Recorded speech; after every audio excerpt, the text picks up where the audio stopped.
You are not lazy. Let me repeat that. The feeling you have of possessing great dreams but having no energy to pursue them is not a character flaw. It is a spiritual symptom. You have been taught that ambition is a fire you must constantly feed by working harder. The Sufi sages taught the opposite, that true, sustainable action comes not from frantic effort, but from a deep inner stillness.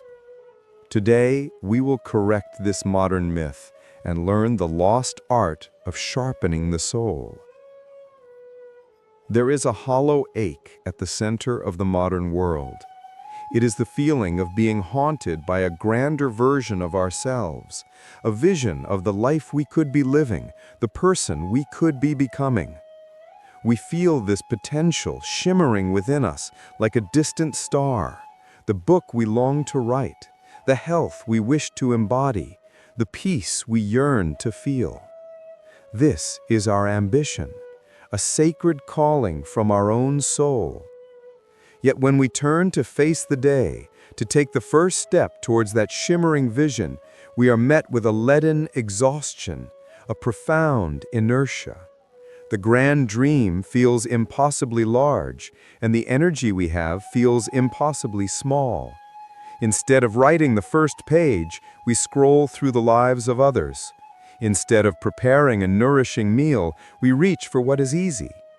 And in the quiet moments, we ask ourselves, why am I so lazy? We mistake the symptom for the disease. The Sufi masters, the great physicians of the human heart, would tell us that this is not laziness at all. It is a profound and predictable consequence of a spiritual sickness. They gave this sickness a name, a diagnosis that is perhaps more relevant today than it was 1,000 years ago. The Prophet Muhammad, in a deeply insightful teaching, described a force more destructive to a person's inner world than two hungry wolves set loose in a flock of sheep. What could be more devastating? The teaching identifies this force as the ravenous hunger for wealth and status. Let us pause and truly visualize this image. A flock of sheep, peaceful, content. Then the sudden terror of two starving wolves, not just killing to eat, but killing out of a frenzy of lack, tearing and destroying far beyond their need. The result is not just a loss, it is carnage. It is the utter devastation of a peaceful ecosystem. This, the prophet said, is what this specific kind of ambition does to the ecosystem of your soul. The modern world has taken these two hungry wolves, the insatiable desire for more money, more recognition, more validation, and has enshrined them as virtues. We call it hustle. We call it the grind. We are told to be hungry, to be relentless, to never be satisfied. We are, in effect, told to unleash these two wolves within the precious flock of our own inner peace. And so we do. We chase the promotion, the bigger house, the number on the screen, the admiration in the eyes of others. This kind of ambition is not the gentle call of the soul towards its own unfolding. It is the gnawing hunger of the ego. The ego is the part of us that believes it is separate, lacking, and fundamentally incomplete. It lives in a perpetual state of poverty, no matter how much it accumulates. The Sufi sages called this grasping desire the poverty of the heart. It is a hunger that can never be filled by anything in the outside world because it is a spiritual void. The more you feed it, the hungrier it becomes. A wise man once said, if ambition and hope were to marry, their child would be named deprivation. This is because this kind of ambition is rooted in a feeling of not enough. This is the core of our diagnosis. The exhaustion you feel is not a failure of your willpower. It is the spiritual exhaustion of a soul that is being relentlessly devoured from within by these two wolves. You have no energy to write your book because all of your life force is being consumed by the wolf of status anxiety. You have no will to tend to your body because your spiritual vitality is being drained by the wolf of financial worry. The wolves are frantic, chaotic, and loud. They demand constant motion, constant striving, constant proving. They leave no room for silence, no room for peace, no room for the quiet, sustainable, and joyful energy from which all true creativity is born. You are not lazy. You are a battlefield, and you have been taught to cheer for the invaders. But there is an antidote. There is a different way to live, a different way to act, a different source of energy to draw from. The path to this new way is beautifully illustrated in an old, simple story that holds the entire key to our predicament. In a vast forest, two men were hired to cut down trees.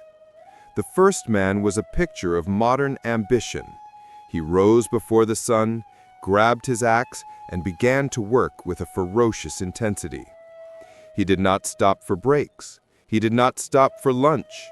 He swallowed his food while leaning against a tree, his eyes already scanning for his next target.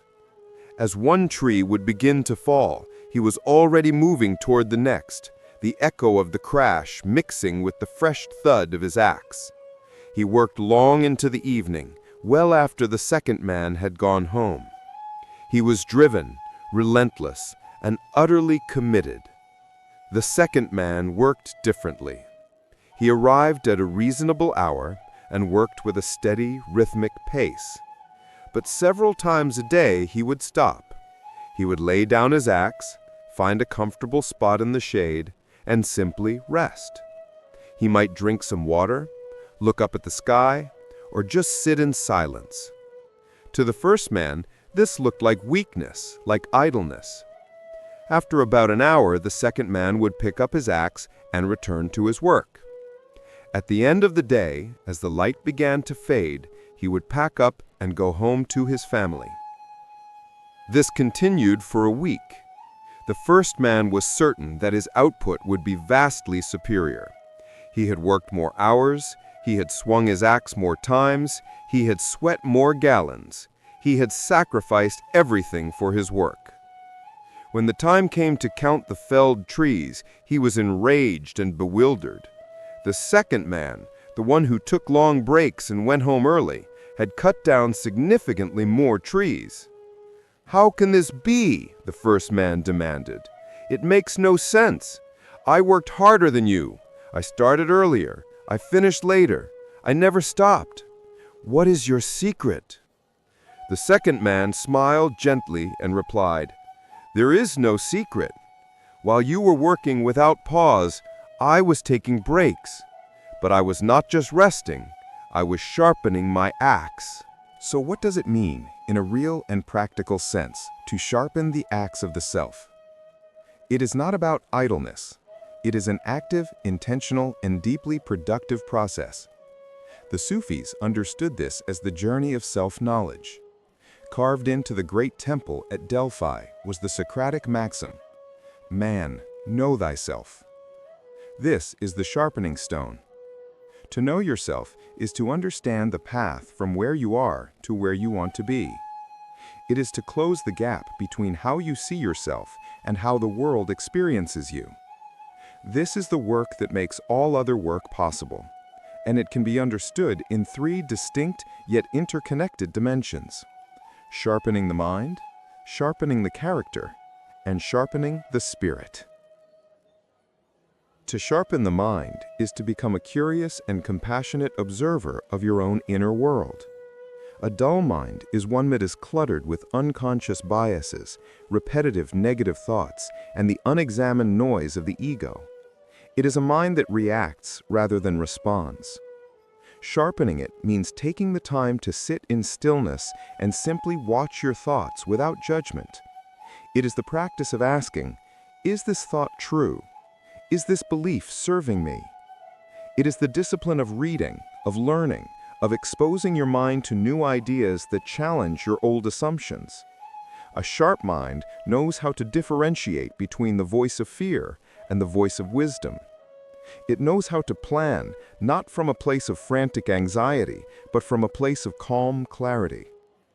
When you take time to journal, to meditate, to read a book that nourishes your intellect, you are not procrastinating from your work. You are sharpening the tool that directs all your work. Without a sharp mind, your efforts will be scattered and ineffective, like a woodcutter swinging wildly in the dark. To sharpen the character is to consciously cultivate the qualities of the person you wish to become. A dull character is inconsistent. It makes promises to itself and breaks them. It operates from a place of convenience rather than integrity. Sharpening your character means focusing on the small virtues. It is the practice of patience when you feel rushed. It is the practice of kindness when you feel slighted.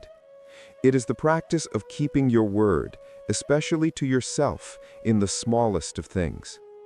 Each time you choose the harder right over the easier wrong, you are honing the edge of your character. A person of sharp character has integrity. Their inner world and their outer actions are in alignment. This creates a state of incredible personal power and efficiency. There is no wasted energy from internal conflict, guilt, or regret. Their actions are clean, direct, and potent because they flow from a coherent, well-defined core. This person is trustworthy, not just to others, but to themselves. When they decide to act, their whole being moves in unison, like a perfectly balanced axe striking true. Finally, and most profoundly, we must sharpen the spirit. This is the part of the axe that holds the deepest power, the source of its very substance. A dull spirit feels disconnected, alone, and uninspired. It is the spirit that has been ravaged by the two hungry wolves, that has forgotten its own divine nature.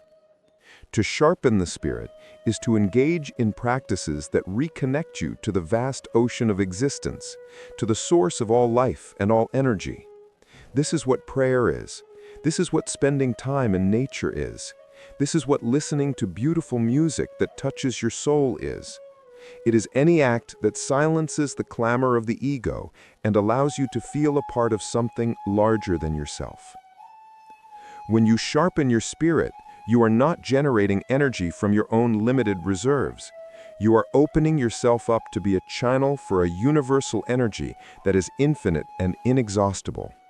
You stop being a stagnant pond and become a flowing river.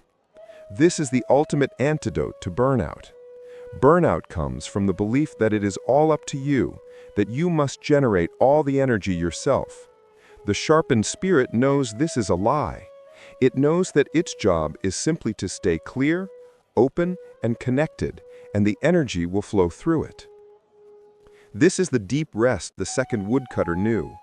His time in the shade was not just a physical respite, it was a spiritual reconnection.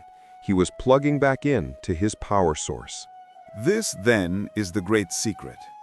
The exhaustion and procrastination you feel are a cry from your soul, begging you to stop swinging a dull axe. Your soul is asking you to pause, to rest, to retreat from the noise of the world, and to engage in the sacred work of sharpening. Now, this may sound profound and perhaps even abstract, but the beauty of this wisdom is that it translates into beautifully simple, practical actions. The way of the sharpened axe is not one of grand, heroic gestures, but of small, consistent, and intelligent practices that transform the way you approach your life and your dreams.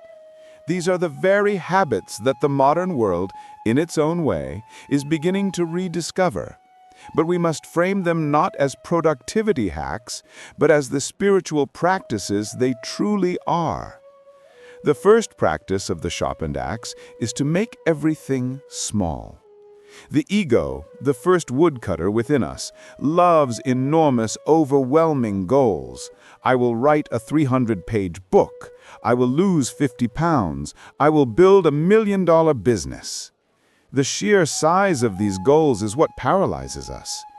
The dull axe cannot even make a dent in such a mighty tree. And so the mind, seeking to avoid the pain of failure, decides it's easier to do nothing at all. The sharpened soul operates with humility. It says, "I will not write a book today. I will write one beautiful sentence." It says, "I will not transform my body today. I will drink one glass of water and go for a 5-minute walk." This is the art of making the task so small that it is impossible to refuse. Each small action is a victory. It is a sharpening. It builds momentum and self-trust. Think of climbing a great mountain. You do not leap to the summit. You take one step and then another. Focus on the grace of that single step, not the immensity of the mountain. The second practice is to create a sacred rhythm. The first woodcutter relies on the fickle and easily depleted resource of willpower. He forces himself to work through sheer grit. The wise woodcutter relies on routine. A routine is a container for your energy. It is a gentle current that carries you forward, especially on the days when your willpower is low. Don't wait to feel inspired to exercise.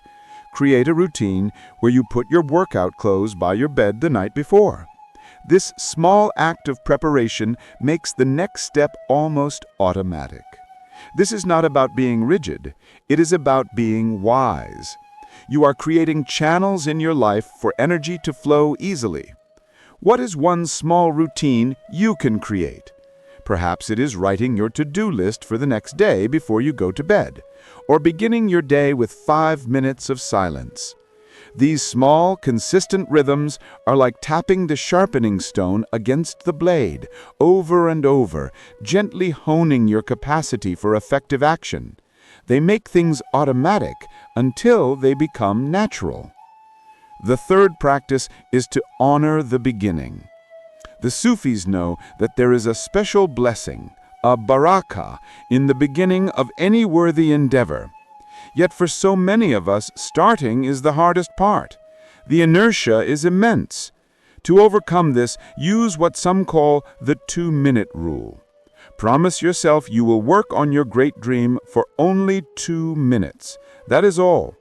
Anyone can endure anything for 2 minutes. Want to read a classic novel? Just read the first page. Want to clean your cluttered home? Just clear one corner of one table. The magic of this practice is that it bypasses the ego's resistance. It is like pushing a great boulder that sits at the top of a hill. The initial push requires the most effort, but once it begins to roll, its own momentum takes over. Often, you will find that after 2 minutes, you are happy to continue for 5 or 10 or 30. You have overcome the spiritual inertia. You have invited the blessing of the beginning into your work. And as a final crucial practice, you must learn to receive with gratitude. After you have completed your small action, your 1 sentence, your 2 minutes of work, pause. Take a moment to reward yourself, not with a distraction, but with a moment of sincere acknowledgement and gratitude. This is not about self-indulgence. It is the spiritual practice of shukr, or thankfulness. You are thanking the grace that allowed you to act. You are honoring the effort. You are creating a positive feedback loop in your soul. You are teaching your entire being that this new way of acting feels good, that it is a source of joy, not a source of pain. Listen to a beautiful song. Look out the window and appreciate the sky. Take 3 deep, conscious breaths. This small act of celebration makes you eager to begin again tomorrow. It transforms the journey from a grueling marathon into a series of joyful steps. Now, let us bring this ancient wisdom into the very room you are in, into the very heart that is beating in your chest. Let us engage in a moment of practical contemplation, a moment of sharpening. Take a gentle, deep breath. I want you to bring to mind one of the great dreams you hold for your life, that thing that makes your heart ache with both desire and frustration. It could be a creative project, a health goal, a spiritual aspiration. See it clearly in your mind's eye. This is the great forest you wish to harvest. Feel the beauty and the importance of it. Now, with compassion and without judgment, I want you to consider the axe you have been using. Be honest with yourself. Has it been sharp or has it been dull? Have you been swinging with frantic, exhausted effort like the first woodcutter? Have you been relying on brute force and willpower alone, neglecting to rest, to learn, to connect with your spirit? Feel the weight of that dull axe in your hands. Acknowledge the exhaustion it has caused you. Now let that image go. In your mind, see yourself laying that dull axe down, and see yourself walking over to a quiet, sunlit clearing in the forest. Here, there is a sharpening stone. This stone represents the practices we have discussed. The humility of the small step, the wisdom of the sacred routine, the power of the blessed beginning, the joy of gratitude. Imagine yourself picking up your axe and gently, lovingly beginning to sharpen it against this stone. This is not another chore. This is an act of self-love. It is the most productive thing you can do. Feel the rhythm of it. Feel the rightness of it. You are not failing at your dream. You are simply preparing your tool. With each pass against the stone, know that you are not wasting time. You are making all of your future efforts more effective, more graceful, and more joyful. Breathe deeply and carry this feeling with you. The feeling of a sharp axe, the feeling of calm, confident power. The great truth that I wish for you to take from our time together is this: your dreams are not too big. Your axe has just been too dull. You have been laboring under a false and brutal paradigm that has equated frantic effort with worth and stillness with laziness. It is a lie. The stillness is where the power is. The rest is where the sharpness comes from. The path to achieving your greatest ambitions is not to redouble your efforts, but to deepen your practice of sharpening the self. Stop honoring the hungry wolves within you. Recognize the voice of that grasping, needy ambition for what it is, a symptom of the poverty of the heart. Do not feed it. Instead, turn your attention to the sacred work of polishing your mind, honing your character, and nourishing your spirit. Fall in love with the process of sharpening your axe. Find joy in the small, consistent actions that prepare you for your great work. You are not lazy. You are a wise soul who has finally recognized the futility of swinging a dull tool. Starting tomorrow, what will you do that is different? Not bigger, not harder, but wiser. Will you choose one small action? Will you create one simple routine? Will you honor the first 2 minutes of your dream? Pick one thing and begin there. Your dreams are not waiting for your sweat. They are waiting for your sharpness. They are waiting for you to become the person who can bring them into the world with grace, with power, and with joy.